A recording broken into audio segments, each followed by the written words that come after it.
देखिए, अभी हमारा बड़ा डेलीगेशन गया, लगभग 9 या 10 रिप्रेजेंटेशंस थे।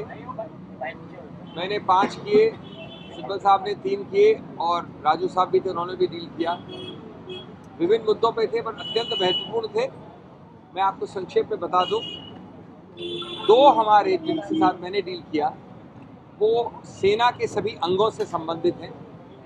हमने चुनाव आयोग को बताया कि उनके बारंबार लिखित आदेश हैं।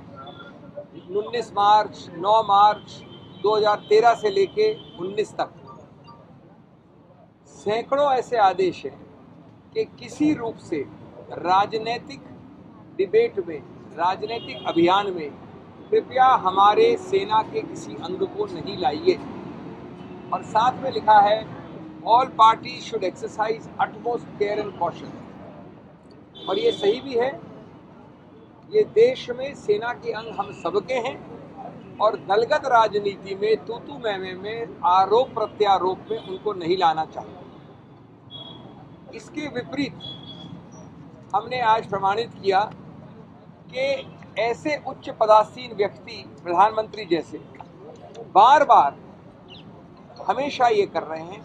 अभी हाल में बाड़मेर में किया, अभी हाल में पाटन गुजरात में किया, और कितनी बार और हर प्रकार से वोट मांगे हैं सेना के अंगों के संदर्भ में।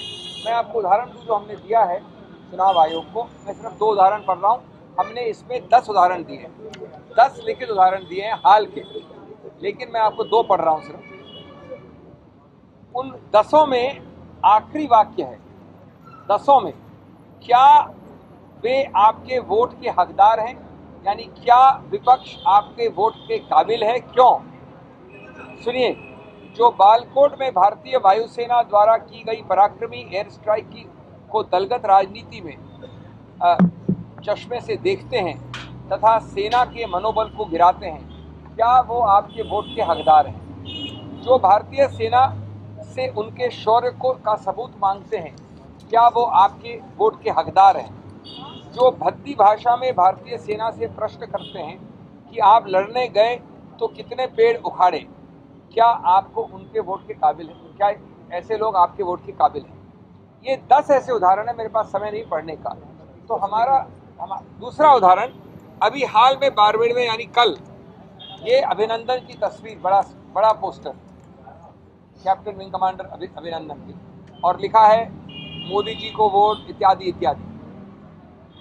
अब अगर इतने स्पष्ट आदेश हैं, उसके बाद मैं आपको कल पाटन का पढ़ रहा हूं, 21 तारीख का। हमने प्रेस कॉन्फ्रेंस किया और पाकिस्तान को आगाह किया कि हमारे पायलट के साथ कुछ भी हुआ तो ये होगा। कांग्रेस के नेताओं को सेना पर भरोसा नहीं है। उरी पुलवामा अटैक में आतंकी हमला हुआ तो केंद्र सरकार ने सेना को खुली छूट दी। ये बार बार जब प्रधानमंत्री कहते हैं तो हमने एक बड़ी सरल मांग की, और वो मांग ये है कि अभी हमने ही खुद ने बहस की 12 तारीख की दलील पे, 9 तारीख के मेरठ के श्री बिष्ट के अभियान के आधार पे उल्लंघन करने के लिए एमसीसी, आपने 3 दिन के लिए उनकी कैंपेनिंग को रोका था। इस देश में आज बराबर कानून है। आप कितने भी उच्च स्तर पे हैं प्रधानमंत्री जी, कानून आपके लिए बराबर है। अगर बराबर है तो आपको ये प्रतिबंध 2 दिन का हो, 1 दिन का हो, 3 दिन का हो, माननीय प्रधानमंत्री पे तुरंत लगाना चाहिए। ये हमने मांग की है और पुनः हम चाहेंगे कि जल्द से जल्द ये प्रतिबंध लगे, क्योंकि इसका दुरुपयोग दिन प्रतिदिन हो रहा है। दूसरा हमारा था जो पूरा याचना, वो थी, बड़ी अजीबोगरीब बात है कि दिन दहाड़े ओडिशा के कांग्रेस के अध्यक्ष निरंजन पटनायक के 25 और कांग्रेसों के साथ और एक इलेक्शन ऑब्जर्वर के सामने, ये कराल की बात है, इलेक्शन ऑब्जर्वर वहाँ खड़ा है, मारपीट करके उनको तकलीफ पहुंचाई गई है, असॉल्ट हुआ, सीधा अस्पताल ले गए। हम नहीं आशा करते कि सत्तारूढ़ सरकार जो वहाँ पर हार देख रही है, चुनाव लड़ रही है, उसके यंत्र तंत्र किसी रूप से इस कंप्लेंट को दायर करेंगे। इसलिए हमने तुरंत मांगा है कि एक एफआईआर हो, एक्शन हो और कड़े से कड़ी सजा दी जाए जल्द से जल्द समय में। और जिन लोगों ने ये किया है वो वहाँ के जाने माने एमएलए जिनका नाम लिया है हमने लिखित उस रिप्रेजेंटेशन में, उनके बेटे हैं, ये लिखित रूप से आया है। हमारा तीसरा याचना थी, दुखद है ये, कि पसी घाट में जब माननीय प्रधानमंत्री उतरते हैं और एक बहुत बड़ा बक्सा उनके साथ निकलता है, तो एक आम अफसर जिसका उत्तरदायित्व है अपना कर्तव्य निभाना, मोहम्मद मोहसिन चुनाव आयोग के अंतर्गत वो काम कर रहा है, वो सही करता है कि वो प्रश्न पूछता है कि ये ब्लैक बॉक्स दिखाइए, बताइए। उसकी हौसला अफजाई तो दूर, उसकी पीठ थपथपी करना तो दूर, उसको संभालना और कहना कि भाई तुम अच्छा काम कर रहे हो कि प्रधानमंत्री से भी तुमने वही वाक्य से प्रश्न पूछा जो देश के किसी और आदमी से आप चुनाव आयोग के वक्त पूछते हैं, एमसीसी के दौरान, आदर्श संहिता के दौरान। आपने उसके ऊपर आरोप प्रत्यारोप लगाए, धर्मेंद्र प्रधान ने लगाए, सरकार के हर यंत्र तंत्र ने लगाए और उसको दंडित करने की प्रक्रिया करने की शुरुआत का प्रयत्न किया। इस प्रकार से जब तक चुनाव आयोग का भरपूर समर्थन नहीं मिलेगा, आम अफसर, आम पुलिस अफसर, चुनाव आयोग के अफसर, प्रदेश एडमिनिस्ट्रेशन निर्भय, स्वतंत्र और निष्पक्ष रूप से अपना काम नहीं कर सकते। ये अत्यंत आवश्यक है कि इस प्रकार से हौसला अफजाई तुरंत करे चुनाव आयोग। चौथा, हमने फर्रुखाबाद में यही सेना वाली बात जो मैंने पाटर और बारमेड़ के विषय में की वो आपको बता दी, वहाँ भी सेना का मुद्दा था। हमारा चौथा यही एक याचना थी और अंतिम याचना थी, पांचवी, कि जो चुनाव आयोग के अफसर ने चौकीदार चोर है, जो एक पॉलिटिकल अभियान है, राजनीतिक कैंपेन का एक शब्दावली है जो लगभग पिछले 1 वर्ष से या 9 महीने से चल रही है, पूर्णतः राजनीतिक स्लोगन है, उस पर प्रतिबंध लगाना यद्यपि मध्य प्रदेश के अधिकार क्षेत्र में ही लगाया है तो भी गलत है, गैर कानूनी है, आर्बिट्ररी है, इलीगल है। ये हमने याचना रखी है चुनाव आयोग के समक्ष। हमने ये भी कहा है कि किसी रूप से इसका कोई भी अखिल भारतीय संदर्भ नहीं हो सकता, लेकिन जो हुआ है मध्य प्रदेश में वो भी गलत है।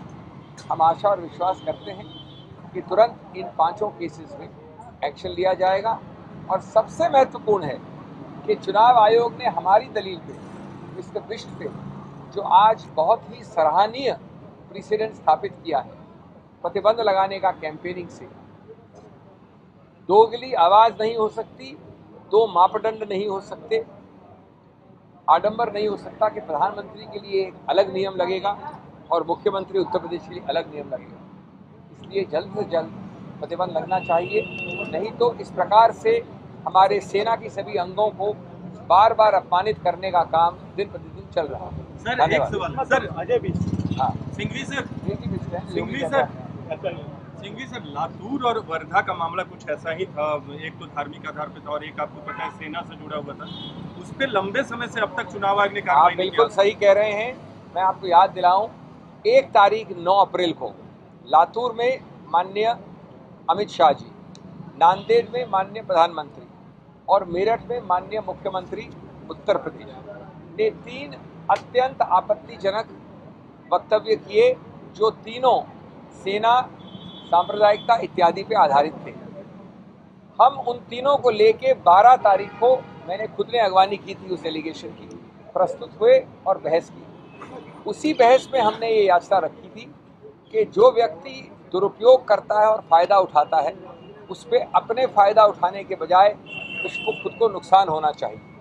और उस आधार पर हमें बहुत हर्ष है और श्रेय के काबिल है चुनाव आयोग कि उस दलील को माना और श्री वृक्ष पे प्रतिबंध लगा, उसी रिप्रेजेंटेशन पे जिसकी हमने अगवानी की थी। ये इसलिए बिल्कुल सही बात है कि दोहरे मापदंड कैसे हैं। आज हफ्ते 10 दिन से चुप्पी कैसे साधी गई है चुनाव आयोग। चुनाव आयोग अच्छे से जानती है और देश अच्छे से जानता है कि जो गलत है मेरठ में वो उतना ही गलत है नांदेड़ में और उतना ही गलत है लातूर में। एक ही चीज़ एक जगह सही और दूसरी गलत नहीं हो सकती। इसलिए हमने दोहराया है, आज भी मांग की कि तुरंत उस 12 अप्रैल वाले रिप्रेजेंटेशन पे निर्णय दें और माननीय अमित शाह जी और माननीय प्रधानमंत्री पे भी वही प्रतिबंध लगना चाहिए जो मुख्यमंत्री यूपी पे लगा।